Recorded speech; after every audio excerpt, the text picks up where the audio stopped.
be comfortable in the position. Yeah. Okay, thank you all for coming down today.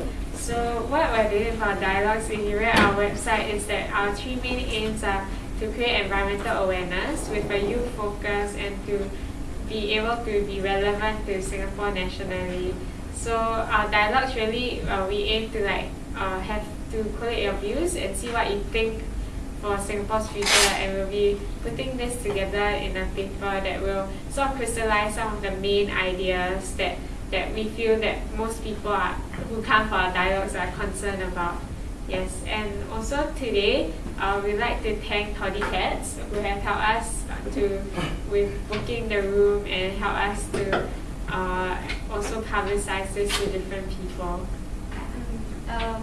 By the way, I'm sure you have wondered why do we call ourselves Youth for Ecology, and that today's talk will not be just on environment alone. So what is ecology? Ecology is the science of the interaction between organisms and environment. Or another definition of ecology is the study of the relationships between humans and the environment. And we focus on the second because we know that humans and environment are extremely related, and what we do affects each other mutually. Yeah. So I'm Wen-Ning, she's Ruth, and that's Eric. Yeah, hello. So moving on, we'll explore the effects of media in shaping our subconscious impressions. So the overview, first section, we'll talk about impressions and identity. What image comes to your mind when you first think about Singapore?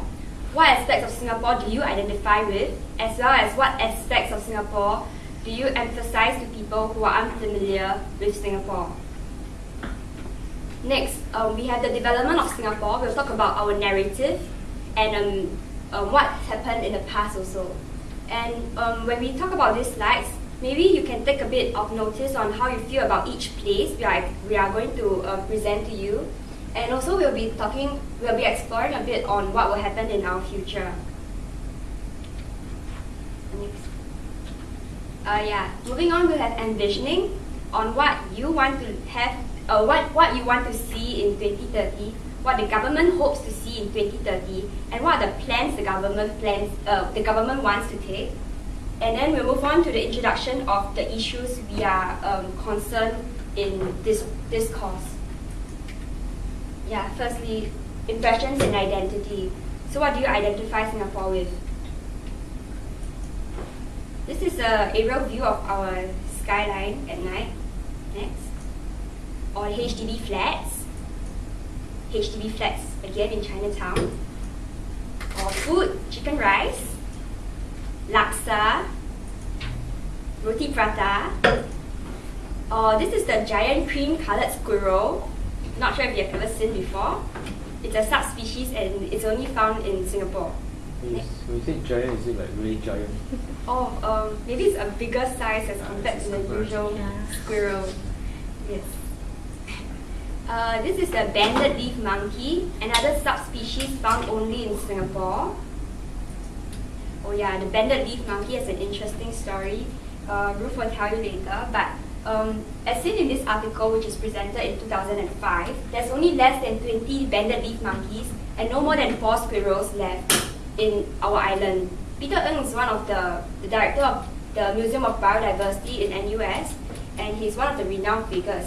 And because this is in 2005, right, and now it's 2013, 8 years has passed, and much more developments have taken place.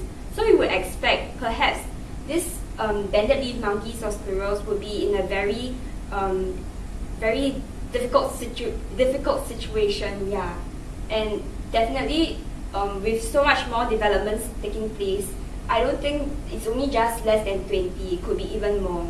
I mean, even less than 20. I don't know what figure. Next, please. Or will you identify yourself, Singapore, with Botanic Gardens, the shop houses in Chinatown, or Clarke Quay, or Sultan Mosque? Okay, so I want to share with you some things or places that you might think of if you think of Singapore. And I would like to focus more on the places aspect of things. And the idea is really that our identity is closely interlinked to landmarks and these places that are physical, which a lot of times in Singapore we treat things as dispensable, and like we just cut things down, get rid of buildings without thinking about what meaning or memories they might hold for people.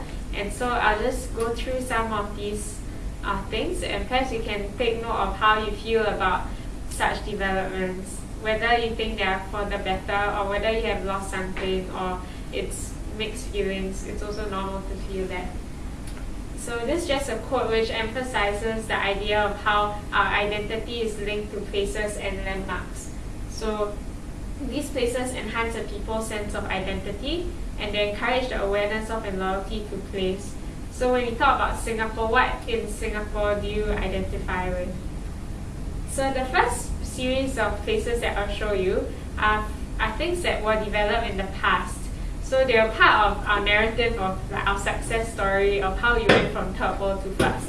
Because obviously Singapore didn't look like that in the past, and it was developed to look like what it was. So the first place would be the Jurong Wetland Marsh, which we all know it was quite uninhabited previously. It's just marshlands.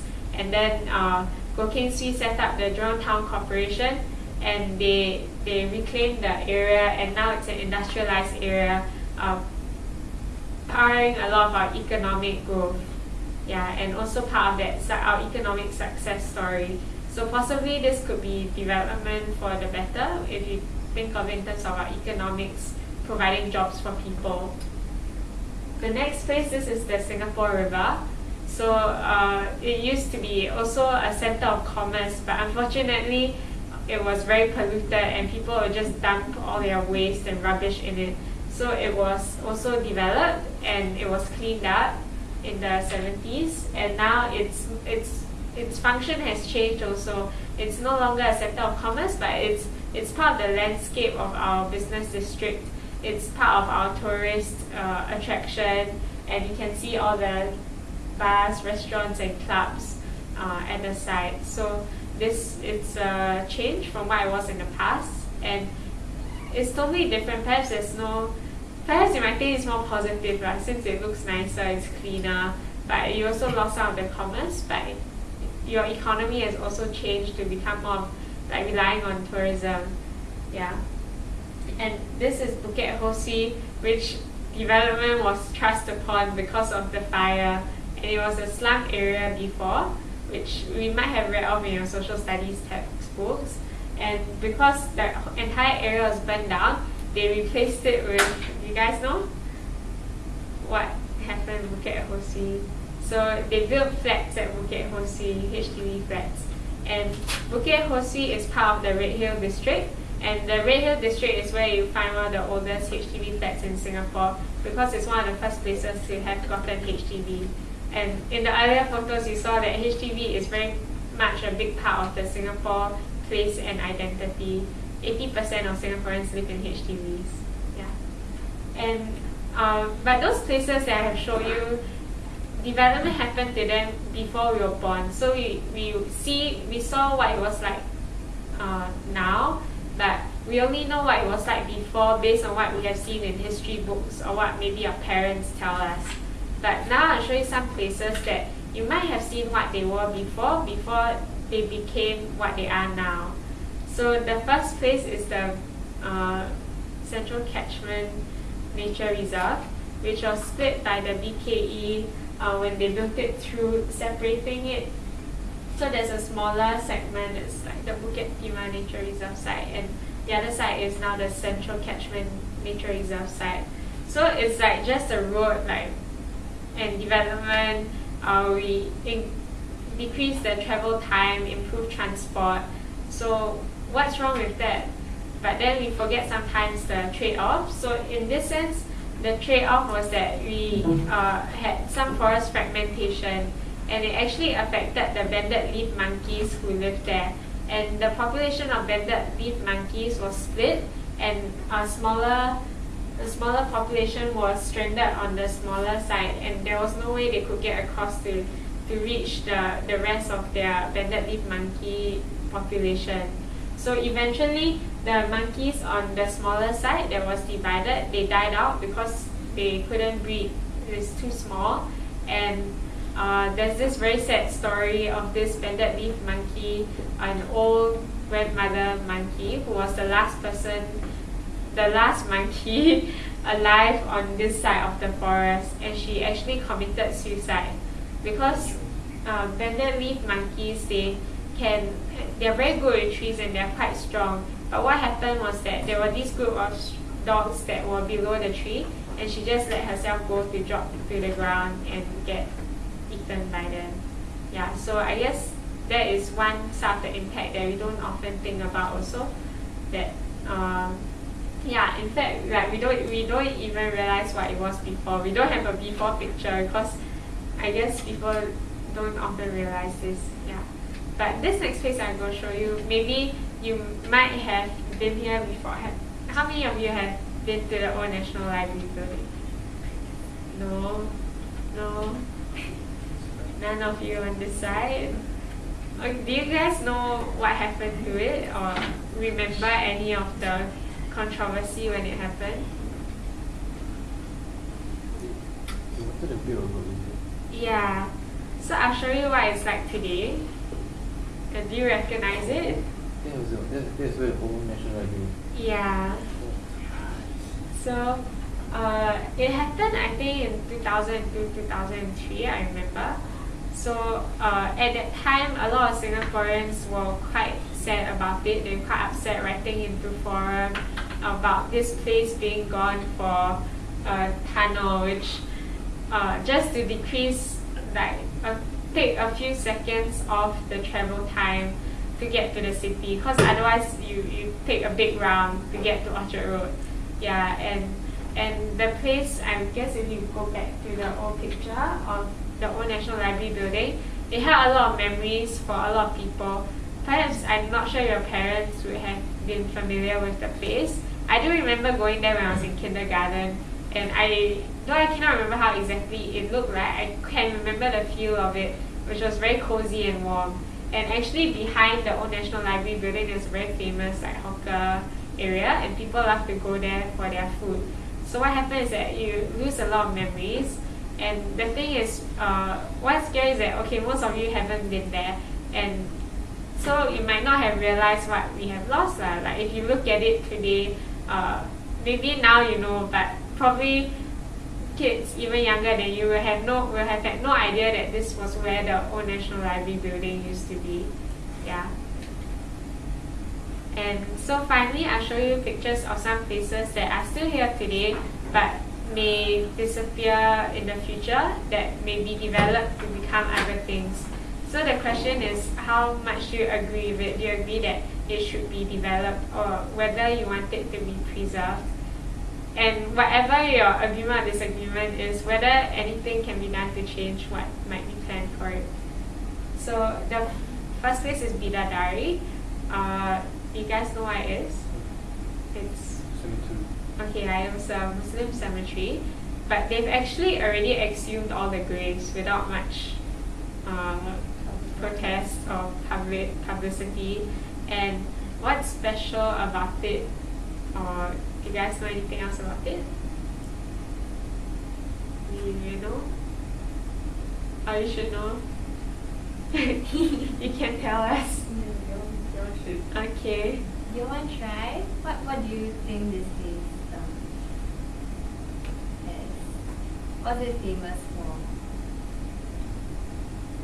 for? Okay, anyway, because it's a cemetery and people don't often go to cemeteries except when they go and like, visit maybe once a year, what happens is that it's quite an untouched and natural area, and a lot of birds have been nesting there, and not just like the crows, the mynas and the pigeons that you see all the time, but actually very beautiful, colorful birds, unique birds that you can see there, and all types of species. So a lot of bird watchers go there to watch birds.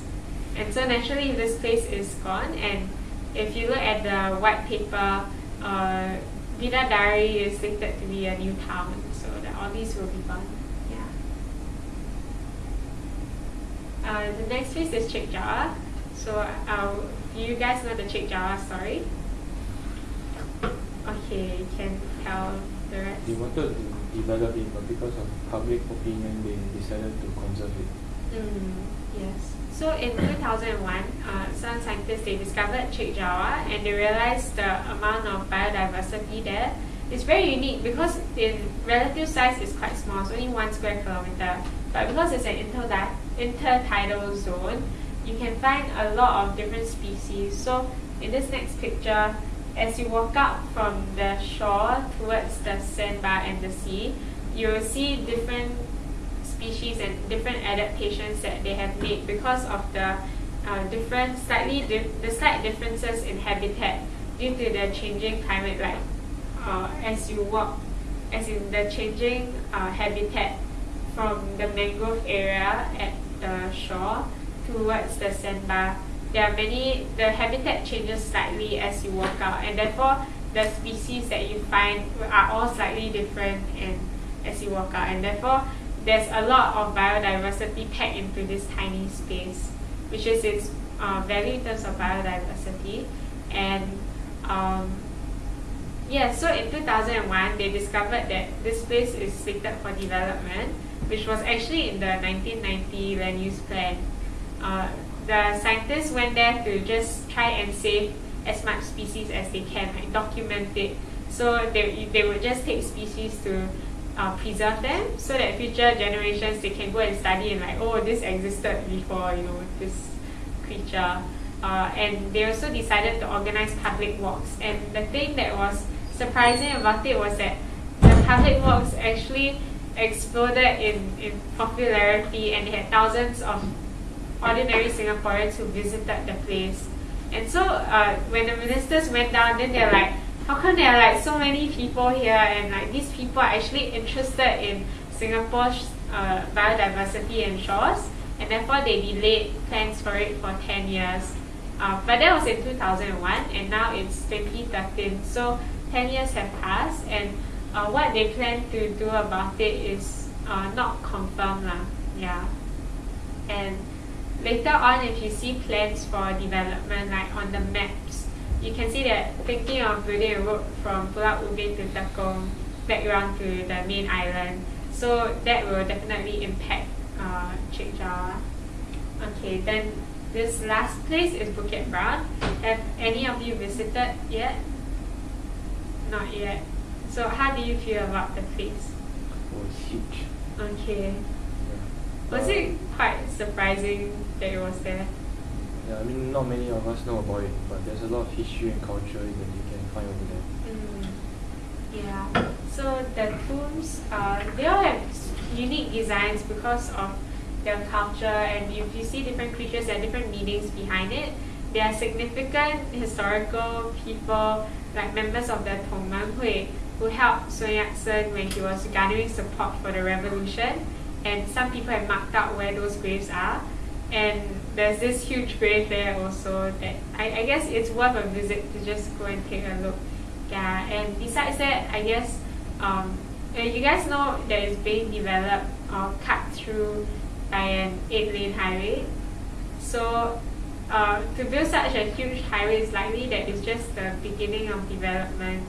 And when I went for a walk there, one of the guides told me that actually in some plan that they were intending to make Bukit Brown low density housing area. So I guess, yeah, what you think about that and the ways. There are people who have suggested that it could be used as a park, heritage area. So how you want to utilize this piece of land? So I'll just give you one idea about sustainable development to keep in mind. And the idea of it is that you utilize your resources in such a way that you still leave sufficient for future generations to be able to work with and survive on. So the way that we are developing, are we leaving enough behind for future generations? And perhaps not even that far in the future, just 30 years down the road. Yeah, what will your future look like?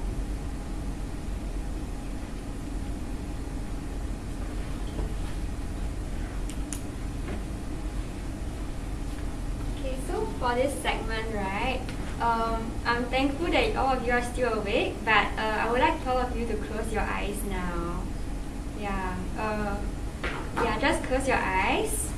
Yeah, we'll be doing some envisioning. So I would like you to project yourself into the future 10 to 20 years from now. Imagine your future. Okay, so you are at home now. What type of housing do you have? Are you living in a HDB, flat, an apartment, a landed property, or a shoebox apartment? What kind of house do you live in? You have a family. 10 to 20 years from now, are you still single or are you married? If you are married, how many children will you have? 3, 2, 1, or none?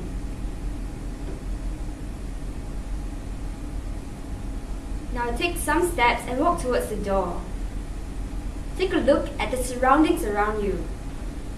So what do you see?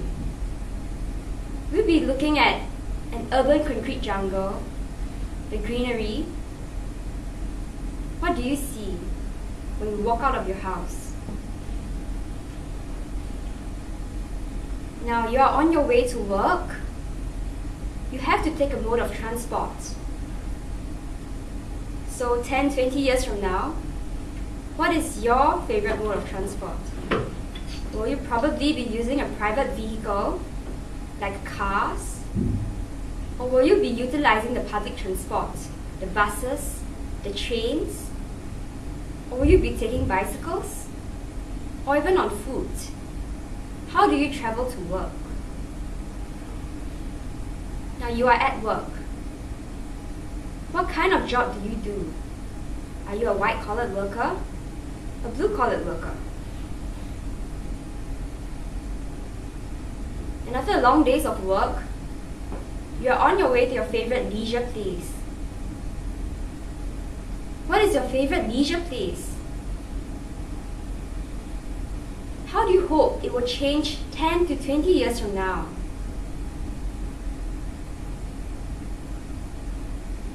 Do you like what you have envisioned? Does that make you happy? Okay, now slowly open up your eyes. Okay, so learning has brought you through to envision perhaps somewhat what your future will look like for yourself. And actually the government has also gone through an envisioning process to decide what they want Singapore to look like and what they would think Singaporeans will do in the future. And this was expressed in the white paper which was published in January. Yeah, so as I go through some of the key policies in the white paper, perhaps you can compare it with your own personal vision that you have created. Where does it match? Where does it not? And is there, if there's a clash, would you mind adapting to what the government has planned? Or would you rather the government was able to adapt its plan to yours? Yeah, so the population white paper is built on these 3 pillars. So socially to sustain a strong Singaporean core, and that is where the figure of 6.9 million comes from, because as we all know, Singapore has an aging and shrinking population because of low fertility rates and not enough babies. So you need to boost that population, and therefore in this first social segment, there are policies to improve the parenthood and marriage and parenthood package, policies to increase immigration, and also with immigration how to integrate immigrants. And the second part of creating good opportunities for Singaporeans is the economic imperative. They want more professional jobs and more higher value and higher end jobs to go to Singaporeans. The result of which is that lower end jobs will be filled up by immigrants, by foreign workers who are willing to work at lower wages, and so that is their economic model. And they also want to improve the productivity of industries and businesses in Singapore. So that's for the economic aspect. The part that we are focusing on is the last part, the high quality living environment. which the government puts its plan for the infrastructure and really physically how Singapore will look like in the future. And I guess showing you all three pillars, even though we are only focusing on the environment part, because you kind of have to understand the social and economic background to understand what our needs are in terms of how we want to develop the environment. So focusing on the plans that the government has for the environment, there are three main areas. So first is transport.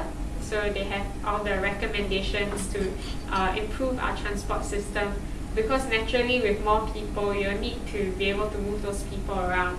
They have suggestions for more green spaces and greenery. The idea being that they recognize that I think nature is a place where people can relax and unwind and have recreation.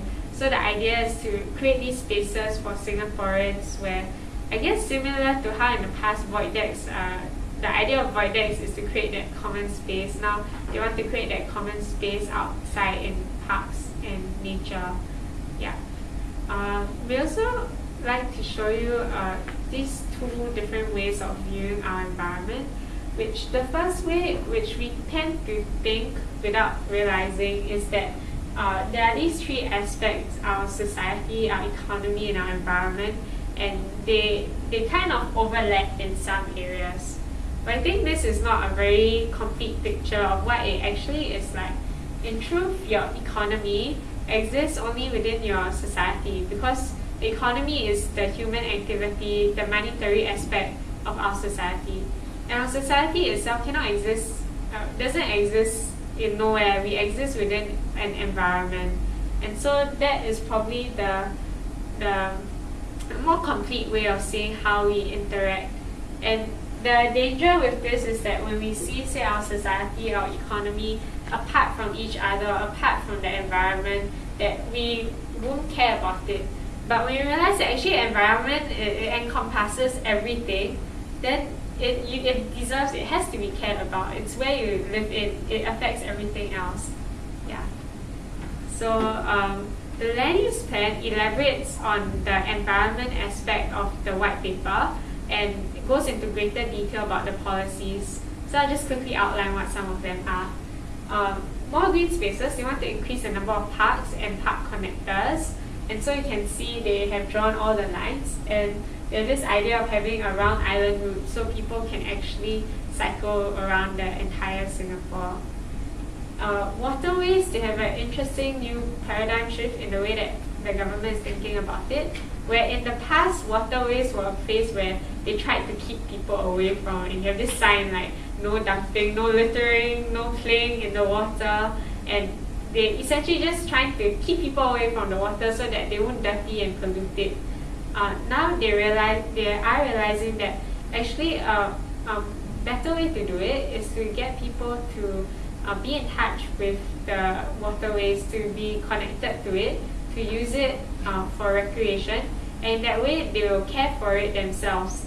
And when they care for it, they'll naturally not want to pollute it. And for example, if you went dragon boating in the Kallang River area, you will want to be dragon boating in like a dirty river. So naturally, you will look after it. So following this idea, the previous one, yes, they want to like make these riverways more of recreational areas where people can sort of like, let's have like barbecue pits next to it, they can walk nearby, and it becomes very much a part of their lives. Also, they want to deconcretize the rivers. So there's Rochor Canal, which they are planning to deconcretize because it is for a very pragmatic reason that to reduce the chances of flooding. Because when it's deconcretized, some of the water can flow through the soil to get to the groundwater. Whereas if it's concretized, it all have to flow to the sea. And so if there's too much water, then it will just overflow and increase flooding. Yeah, so it's quite ironic that they put the concrete in and now that they are taking it out. I guess it's a good thing also. Yeah. And land reclamation, you can see the dotted lines are where they are planning to reclaim land. And down here in Marina area, they actually already started reclaiming. And if we later on will take a look at some maps of Singapore, and actually we have had a lot of land reclamation going on in the south of Singapore. I also like to point out this area here, where in the south there are actually quite a number of coral reefs, and our coral reefs are not, as in they're quite full of biodiversity, even though they cover only a very small area. Yeah, so it's like comparing to the Great Barrier Reef that is super huge, our reefs are very small but contain about half the number of like biodiversity. Yeah, so that's how valuable it is if you're looking at it from an ecological standpoint. Yeah. Yeah, so transport, the new lines that are being planned. Downtown Line and Thomson Line are already being built. And you guys should have heard also of the Cross Island Line. It was in the papers earlier this week. Do you know what the controversy over it is? No. Yes? Is it because you cut through the central? Yeah, if you saw the previous, this is the central catchment, the nature reserve area. So it will cut through it. Actually, they say it's underground, but then just because it's underground doesn't mean that it wouldn't affect what's on top. Like magically you can bore a hole through. They have to take soil samples, they have to plan and excavate the area, and in so doing they will actually disrupt some of the streams, and probably some of the trees will have to be cut down too, and this will have the effect of separating the primary forest in CCNR from the secondary forest. So it's quite devastating ecologically, not to say that it's supposed to be a nature reserve, and nature reserves are meant to be untouched. So again, this is a trade-off between like, I mean, when you first hear that there are many transport lines, you will feel quite happy about it, right? Like, yes, I don't need to squeeze with so many people anymore, and maybe I can get to where I want to faster, but if there's this impact, will it make you reconsider? Okay, so for the 4 topics that we'll be discussing at the forum later will be brown, blue, green, and education. So the way we broke it down is that brown has to do with our human activities that affect the environment in general. So if it's pollution, transport, energy usage, that would be brown. For blue and for green, it would be our activity that affects life on land. So if it affects the forest, then you're affecting the trees, you're affecting the insects, the animals that live there, and therefore that's the green spaces, life on land. Blue issues will be things that affect life in the water. So land reclamation will affect our corals, the fishes, and snails, whatever else it lives there. And finally, education is an overarching thing. It's about how we come to understand and appreciate our environment. So we'll be asking you about like what your experience with education has been like. Okay. So for green, right? Basically, we will look at, I guess, the benefits and costs. So in terms of development, like what is the benefit of keeping our green space versus developing it for something else? What is the cost? Is there a certain opportunity cost? Like if we keep our whatever green space it is at the cost of housing estate, commercial development, or factory. So we have to weigh these options. For land reclamation, we look more behind the reasons for land reclamation, like why do we need land reclamation, and also what is the impact of land reclamation, which we realize we don't normally think about it. We just see what is there. So we see what has become and we're like, oh, that's great, but we forget about perhaps the other unseen things that has gone on to allow for that to happen. So we will look at that when we discuss as well. Then, yeah, the map. Okay, so the previous map was in 1950. Yeah, I was talking about the reefs here. So these are the coral reefs. You can see we actually had quite a lot of coral reefs in the past. And these are the mangrove areas, and the yellow ones are the sand and mud flats. And we change, and you see most of the southern coastline has been reclaimed for various purposes. And this Jurong area especially, Cyrene Reef is still here, and a lot of scientists are going down to research on the biodiversity and the wildlife there. But you remember the plan that we saw that I showed you previously, so this entire area they want to reclaim as well. Yeah. Alright, now for brown issues. So what's your experience with transport in Singapore? Daily traffic jams, getting stuck on the highway with nothing to do, nothing to see, just doing absolutely nothing.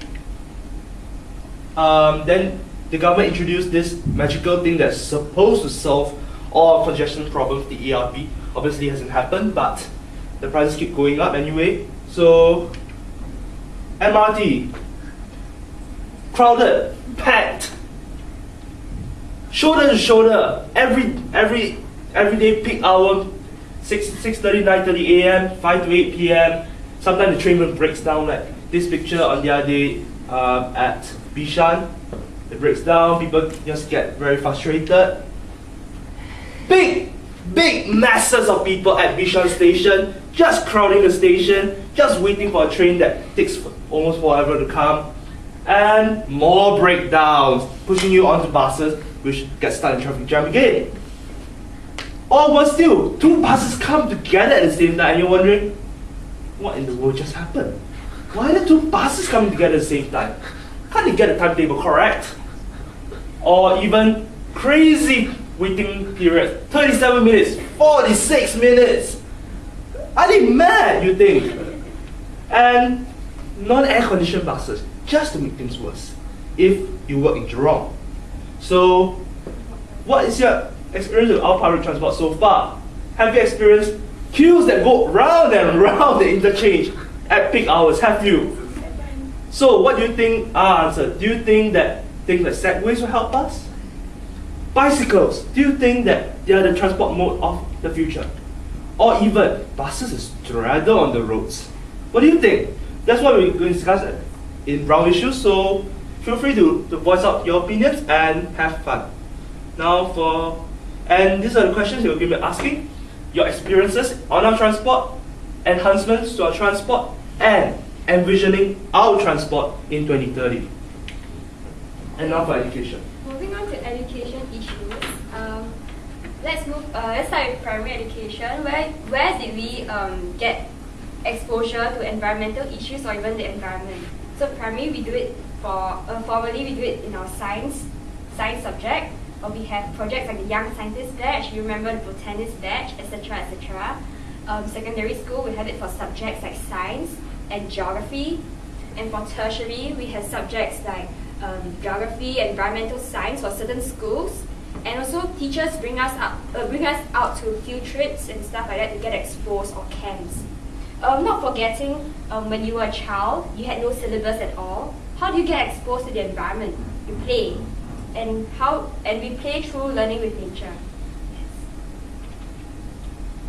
Okay, so we have a short break before forum time. Yeah, 15 minutes. We'll start at 9:45. Yeah, so maybe y'all can go out for, if you haven't had your breakfast, you can go down for breakfast, or you can go for a toilet break.